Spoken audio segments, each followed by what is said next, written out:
नमस्कार, आप देख रहे हैं लाइव टीवी न्यूज। पिछले सप्ताह बिहार ने जो जनादेश दिया वह कांग्रेस के लिए अपमानजनक था। उसे हजम करना उसके घनघोर समर्थकों के लिए भी मुश्किल है। यह पराजय नहीं, यह पतन है। विपक्ष 35 पर सिमट गया, जबकि एनडीए ने जीती 202 प्लस सीटें। नतीजा स्पष्ट है और इस पतन के केंद्र में हमेशा की तरह रहे राहुल गांधी। लगभग 2 दशक से राष्ट्रीय राजनीति में सक्रिय राहुल गांधी वे बीच बीच में अपने शब्दाडंबरों और सोशल मीडिया घोषणाओं के साथ दिखते हैं और फिर उसी तेजी से गायब हो जाते हैं। कभी वे सक्रिय कार्यकर्ताओं की भूमिका निभाते हैं पर फिर नेपथ्य में चले जाते हैं। इसका कांग्रेस पर भीषण असर पड़ा है। इससे न सिर्फ अपनी मास अपील खो दी है, बल्कि पराजय के एक ऐसे चक्र में फंस गई है जिससे बाहर निकलने की क्षमता उसमें नहीं दिखती।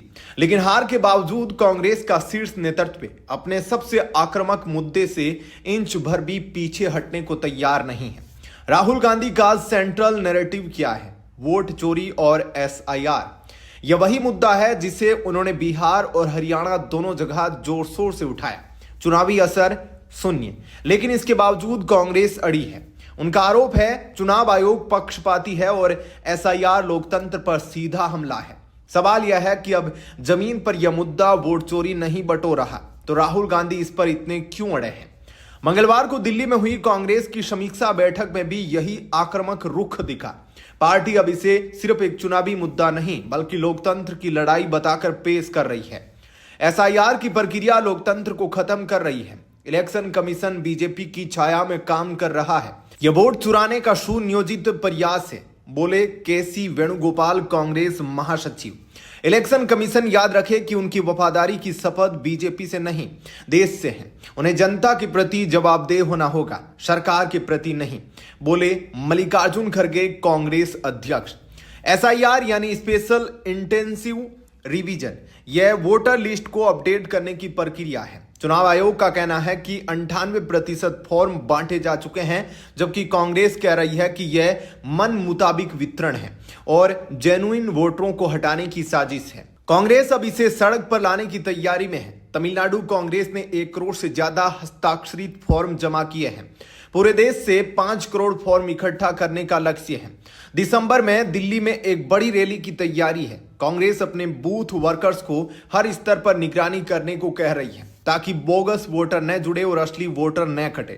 राजनीतिक जानकार मानते हैं कि राहुल गांधी इस मुद्दे पर इसलिए अड़े हैं क्योंकि उन्हें लगता है कि यह मुद्दा लोकतंत्र बचाने के बड़े नैरेटिव से जुड़ा है।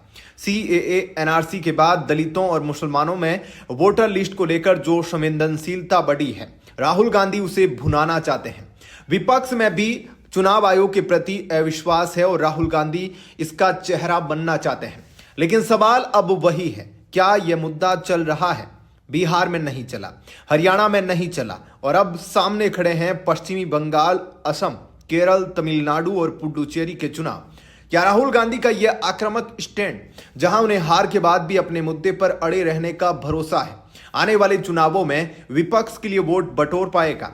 कांग्रेस ने इस मुद्दे को व्यक्तिगत अभियान बना लिया है। हार के बावजूद आक्रामकता बरकरार है। अब देखना होगा कि जब राफेल का मुद्दा धीरे धीरे ठंडा पड़ गया था, तब क्या एसआईआर का मुद्दा अगले 6-7 महीनों में राहुल गांधी की जीत की गारंटी बन पाएगा? इस मुद्दे पर क्या सोचते हैं? क्या राहुल गांधी सही कर रहे हैं? हमें कमेंट्स में बताएं और इस तरह के विश्लेषण के लिए लाइव टीवी न्यूज को सब्सक्राइब करना न भूलें। नमस्कार।